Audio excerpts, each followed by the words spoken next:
Yeah, I don't like it works, I guess. You said it on one podcast in August to go back to Mexico. So, Whoa. um, Okay. Look, first of all, let's give some context there. Let's give some context there.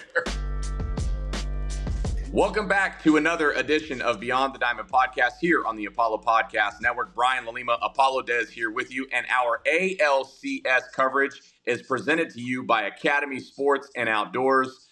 And just here we are, Des. A couple of days have gone by since our last episode.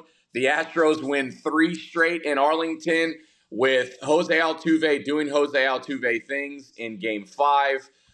There was a little bit of chippiness with Adolis Garcia and Martin Maldonado, which we'll get to.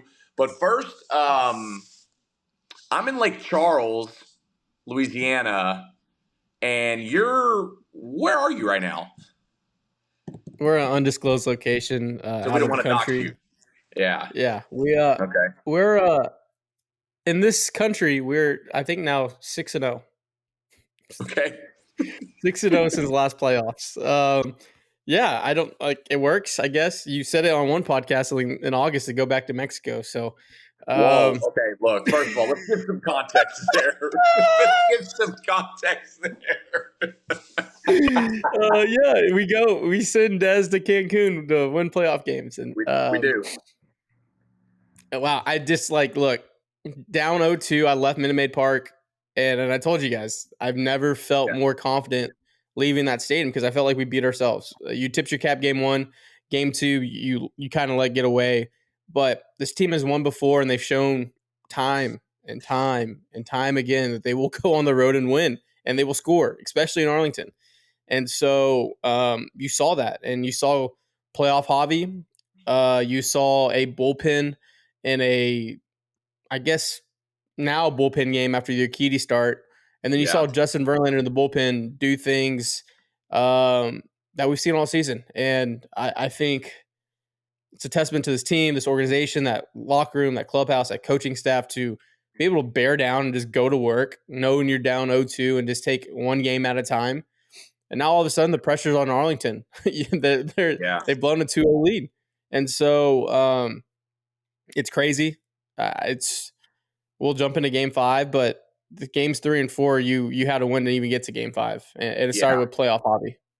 Yeah. And I think there are so many different little integral parts of each game that enabled certain things to happen. Like, let's take Jose Urquidy's start.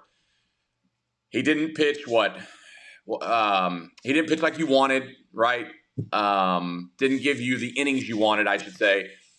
But then you passed the baton, or you passed the baseball to Hunter Brown. And Hunter Brown pitched his ass off. Phil Maton comes in after him, pitches his ass off. And what those Ryan guys Stanek, do, one pitch, 2 one outs. pitch, double play, boom. He gets the win, and he gets credited for the win in that. But it's things like that enable you hold the line for your team as a bullpen, and then you let the offense go to work, and then you saw the offensive explosion in that game.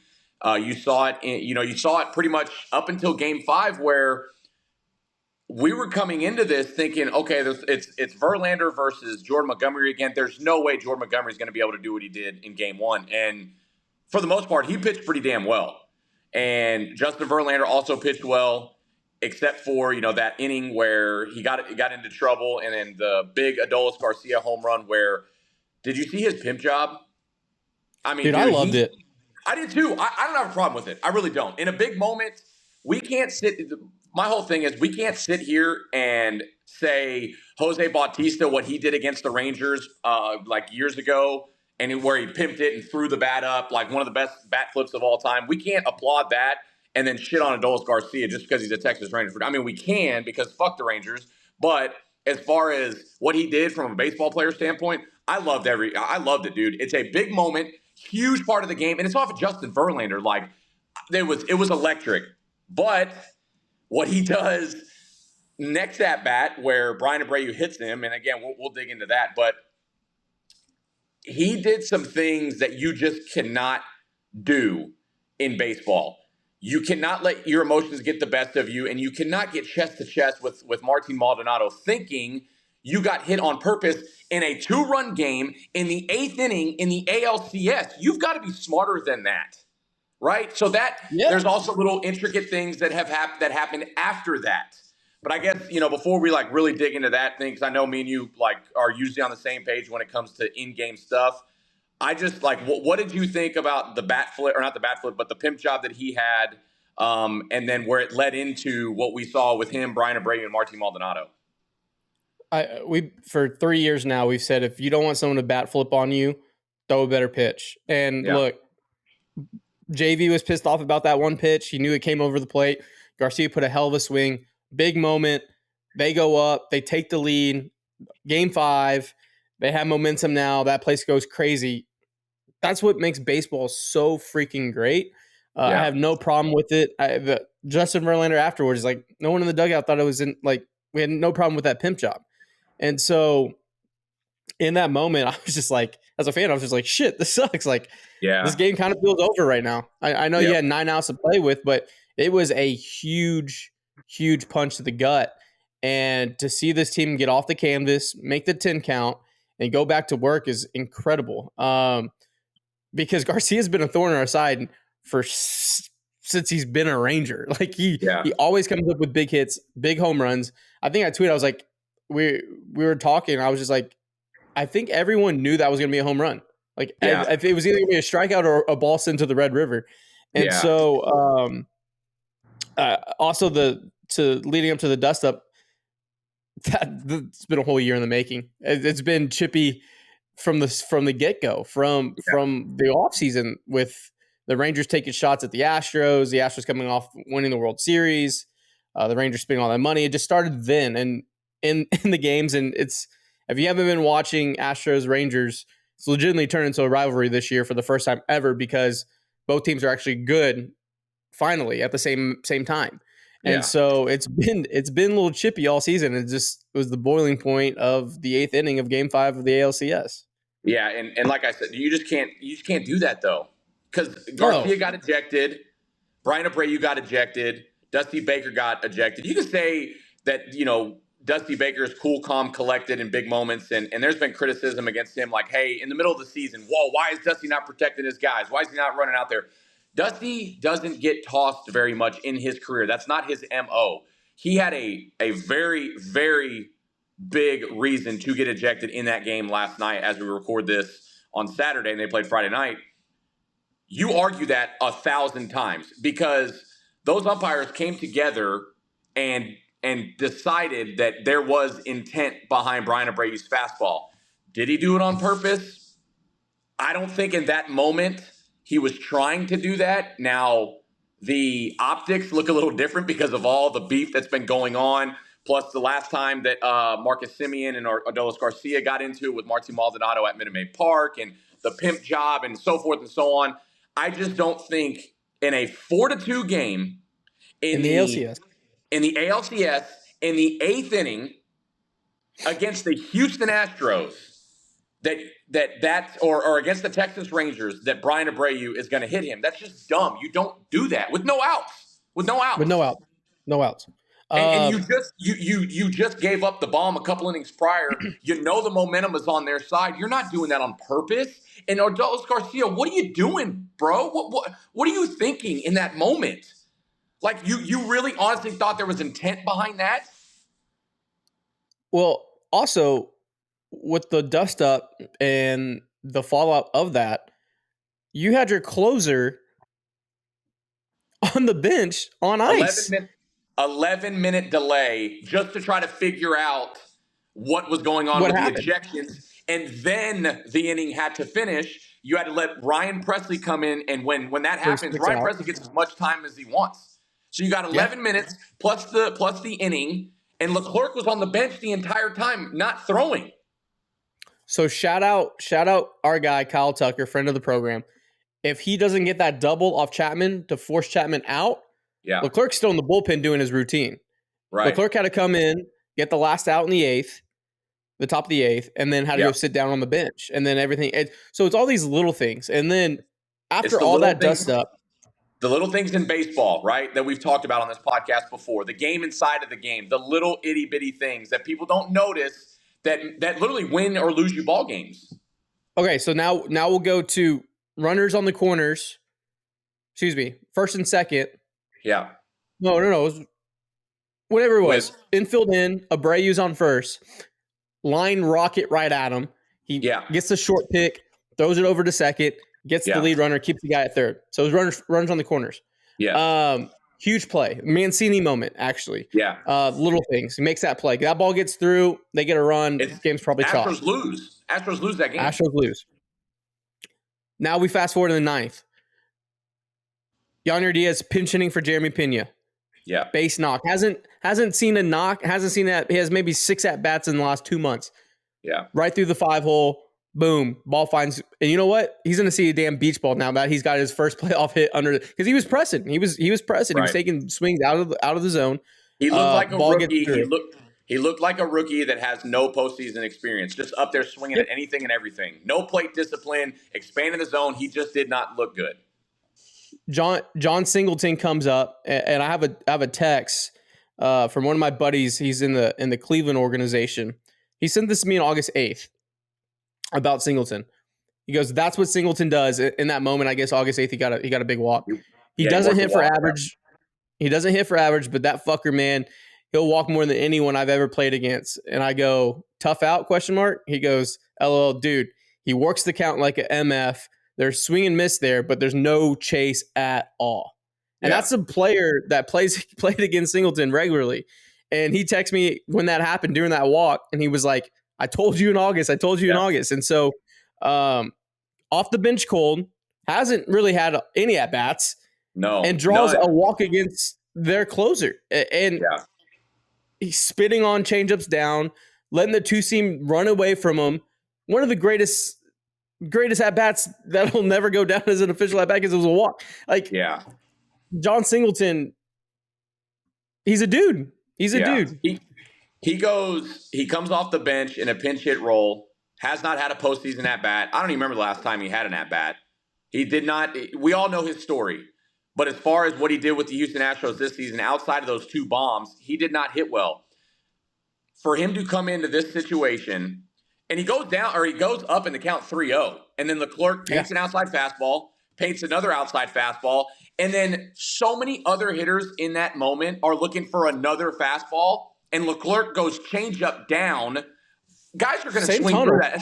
Same tunnel, right? Same tunnel as those 2. Everything looks exactly like a fastball and just dives out. And from the left-handed side, a lot of lefties are swinging through that because they're anxious. They're trying to be the hero in that situation.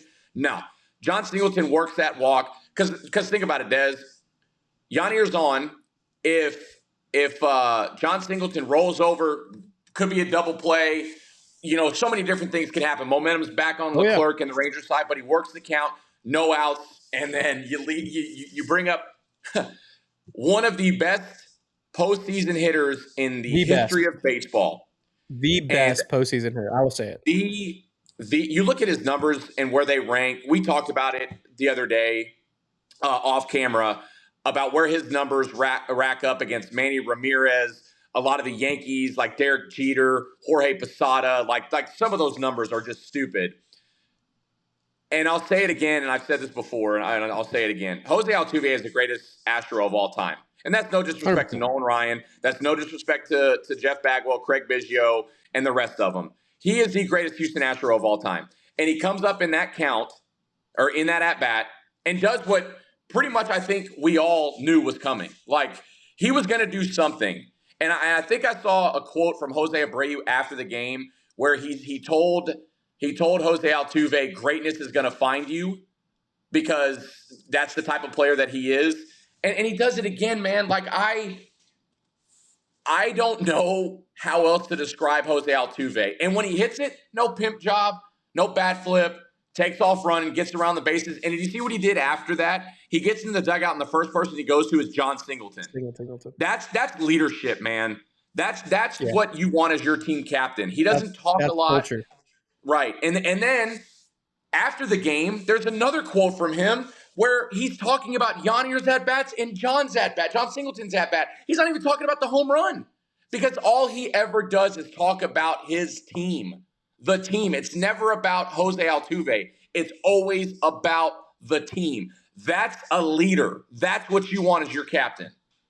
I think the the really, really cool thing out of these 7 and continued years of this golden age is that there's gonna be generations of our generation, the next generation, the little kid generation, all the baby generation, all these different generations will be wearing 27 Yeah. forever. Yeah. Like how the millennials wear 7 and 5, 27 is going to be worn forever in the city of Houston, Yep. and it's never going to be worn by an Astro ever again. Nope. Because the moment he retires, that jersey's retired, and I just every time you think you're wrapping up the end of this fairy tale, he writes a new chapter in this book. Yeah. No matter what, and it's going to keep going. It's going to continue to go, and in that moment, you never want to expect a baseball player to do something because baseball's so damn hard and it's a game of failure. But when he digs in, you expect something great to happen. And earlier in the game, he tried to he got a little cute, tried to do a little bunt, Try to bunt. and Yeah. he just got cute, bat at bat. He'll probably say that. His next at bat was like he's gonna make up for it. Jose Altuve is gonna find a way to make up for that. I mean, it was cute. All right, if he gets that bunt down, he probably looks good because Tucker scores because Josh Young is playing back. But it didn't. It was an out. His next at bat, he hits a top spin liner straight to Carter. And I think this is what kind of messed with Carter because Carter had a good beeline to rob it. And for a split second, I thought he did get it. That previous bat, if you go kind of the same exact spot, it was a top spin. Mm-hmm. Would have been a double if it got over Carter's head, but Carter caught on the wall. I think Carter may have thought it was another top spin where he didn't time his jump as well as he should have. But the guy just makes up for whatever mistake that happens and swings himself into a chance to only win one game in Houston and to go to another World Series. It's remarkable. It is truly. I'm out of words when you talk about Jose Altuve. Do you realize that there are Astros fans right now that are watching this run that know nothing but success for the Houston Astros? Like, think about it. There are 22-year-olds that are Astros fans that 7 years ago, they were 15 years old and they started watching the Houston Astros be successful. Yeah. Like, it's crazy to think about. There's kids in middle school. They're now in college that all they've known is winning. Like, that's it. These guys are menaces. They're going to be menaces forever. Yeah. Can you imagine if we were that age and the Astros were just winning like this? It'd be terrible. It'd be terrible for society. I also remember going to games when they were losing 100+ games and Jose Altuve was on the team and I was sitting front row and I was paying $10 a ticket.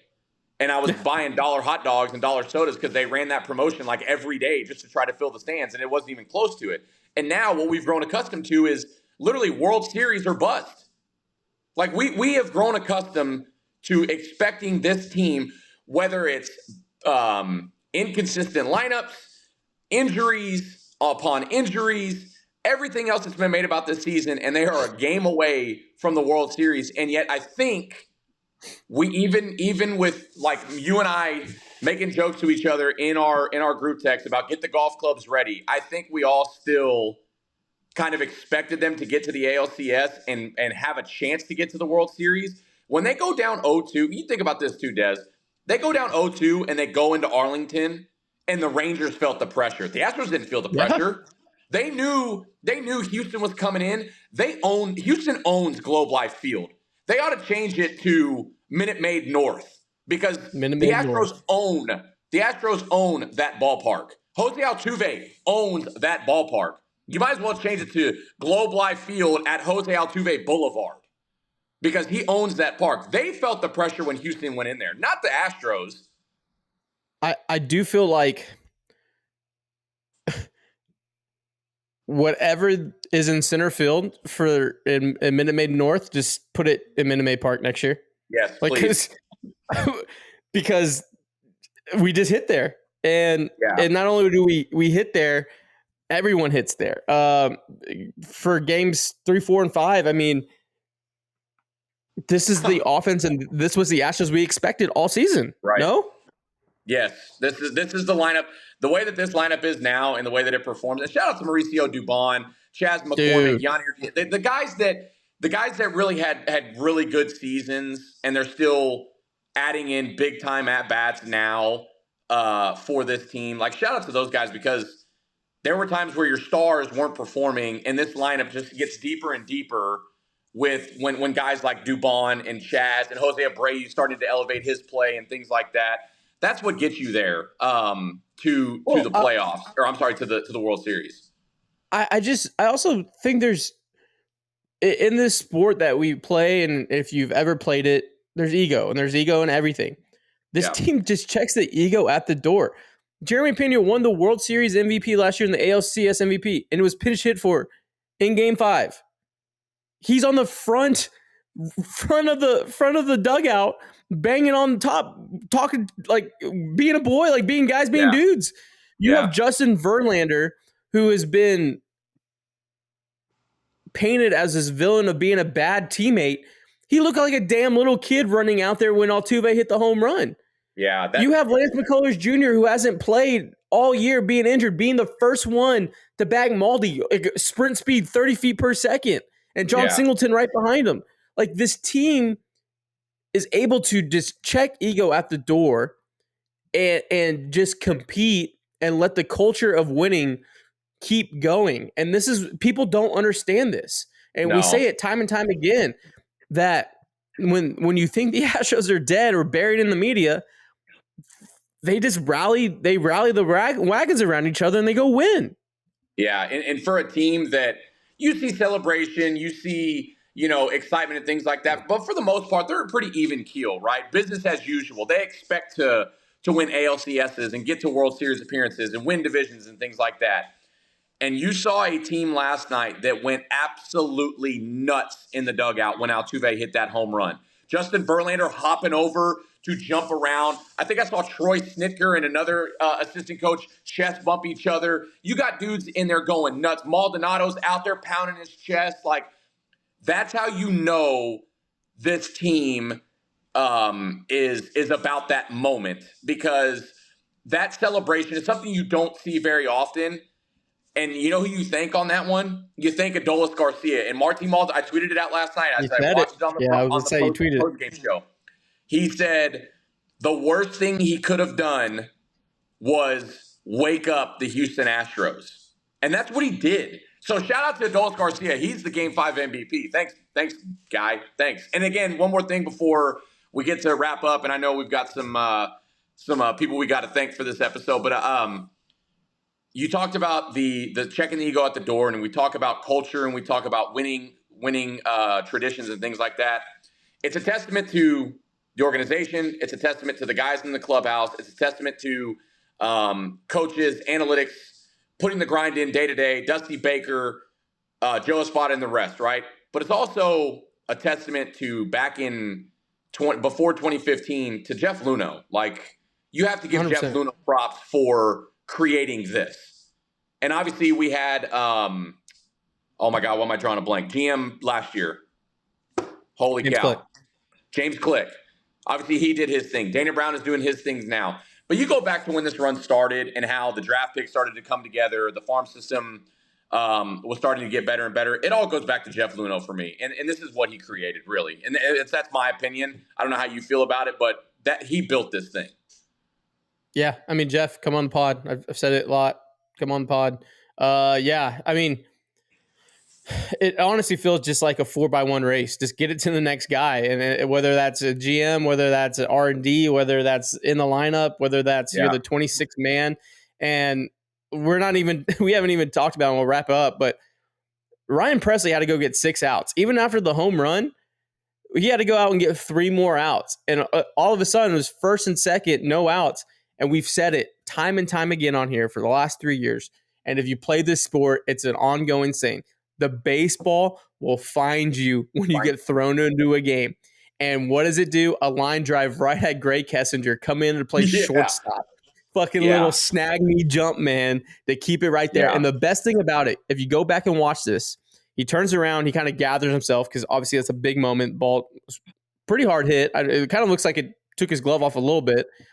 He turns back around to Presley and gives him one of these and said, "Hey, let's fucking go." Not like a pump, let's fucking go, but it was like, "Hey, let's fucking go. Like, let's bear down. Let's finish this game." Yeah. And man, that just fires me up, because baseball. The baseball will always find you, no matter Yeah, what. And so, it always um, does, man. It's crazy. This game is crazy like that.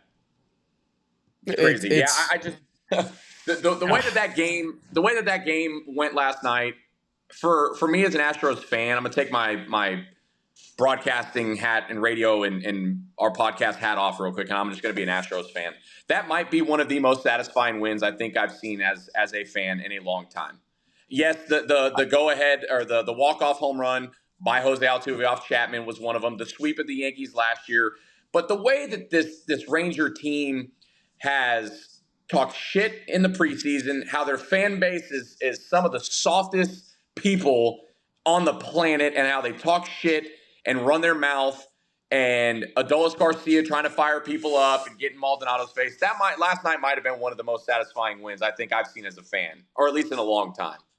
I need one more win to lock this in my Mount Rushmore games. Dude. I just need one more. I just need one more just to lock this game in. But I mean, we didn't even talk about Breggs. Breggs getting on Montgomery and like getting us out in front early. Like, with the solo blast. Yeah. That's another. It's man. all these little. It's the game inside of the game, man, and all the little things that equal so many different wins. And it's been in pretty much every game, like we hit on earlier. But let's get a real quick preview into Game 6 back at Minute Maid Park. Fromber on the mound. But before we get to that, Des, I know we got to talk about Zing Zang and a couple others. Yeah, Zing Zang. We're Zang responsibly. If you've been watching on our YouTube channel, the boys have been live streaming the games. I think we're now 8-0 on stream, going back to last year. So I think we're going to continue that little streak. They've been zanging responsibly. They're blazing Bloody Mary mix pre-made with vodka. So shout out to Zing Zang. Shout out to Big City Wings, Houston's Wing Joint, Apollo's Wing Joint. Their family. Obviously, if you've been following us at Apollo, you know that we're big fans of Big City Wings. They've always taken care of us. They always take care of all the community members of Apollo. Look at bigcitywings.com to find one near you. Tell them Apollo sent you. And Celebrity Mint. I've been able to spend a lot of time with Kenny and Matthew Duncan. Big things are coming. Obviously, they just had the launch with Ric Flair at Comic-Con. They have other things lined up with Tyson and Jake Paul and some other athletes that they're about to go live with here soon that I'm really pumped to announce. But go follow them at Celebrity Mint. They're great people. And none of this happens without our sponsors. So shout out to all of them and Academy Sports and Outdoors. Academy Sports and Outdoors. Let's look ahead to Game 6. Fromber Valdez on the mound. They're back at Minute Maid Park. Nathan Uvalde is going to be going for the Rangers. I'll just say it first. I think Fromber Valdez rights all the wrongs from his poor outing so far this postseason. He tossed a 7 strong. They beat the Rangers, and they go back to the World Series. Game 6. That place is going to be rocking. Place is going to be rocking. Yeah. I wish I was there. God dang it. Where are you again? Cancun Des. Okay. Yeah. What Framber? Like it's I hate saying it, but what Framber are you going to get? And if you get good Framber, the series is wrapped. You get bad Framber, you're going to be able to be in a shootout. And I'm leaning more to having seen the good Framber like you. I see a 6-inning performance, and we're like, all right, he's back, but he's got to show it to me. Like he really does. He's got to establish his sinker down.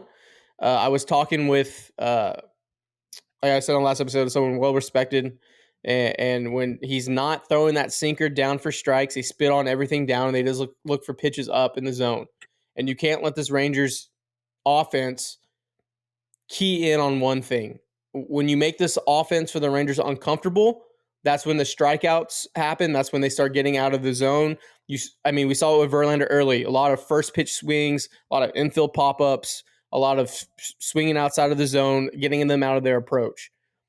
When you get them looking for one location and when that's up, that's when there's damage. And so Framber really needs to establish that sinker down, not so being worried about throwing 98, throw 94, throw 95, and let your off-speed play off that. You get that, and we're celebrating on Main Street tomorrow night. I think it happens. I think he pitches well. I think we'll see good Fromber on Sunday night. Let's hope so. We need it. You know what? If not, then short Christian leash. Javier. Short leash in game 6 for Fromber, and then let JP France roll. I'm ready. Yeah, I think Hunter and JP are hot early. Like, yeah, we're not messing around tomorrow. Yeah, I'm with you. And Go then win it. obviously you have Javier. Don't let it get to a I game 7. I don't want to see Javier. I don't want to see Javier pitch the series. No. The next time I want to see Javier pitch is in the Fall Classic. So yeah, do your job, Framber. Like, you've been here before. He legitimately should have been the World Series MVP last year with the 2 wins and the way he pitched. It's not a big moment in the sense of he's been here before, just like all these other Astros. I'm pumped. I'm ready. This is why you play the game, and you're 1 win away from another World Series. I'm pumped. Let's go. I'm telling you, man. Oh my gosh. If and when we'll talk about it. Yeah. We'll save it. All right, that's gonna do it for another edition of Beyond the Diamond podcast. Our ALCS coverage is presented to you by Academy Sports and Outdoors. I'm Brian Lima. He is Apollo Dez. Dez, you got anything before we get out of here? Josh, take us out. Yeah, Josh, take us out, Josh. Take us out, producer Josh. Nope, not here. No, nope. I don't think it's. Nope. Let me see if I can mimic Josh. Let's see. That's gonna do it for Beyond the Diamond. I am Josh. He is Dez, and that's Brian. And thanks for listening and watching. Okay, bye. Subscribe. Straight bullet. He's not even here to defend himself. That was not even a ricochet shot. That was a clean kill. Peace. Love you guys.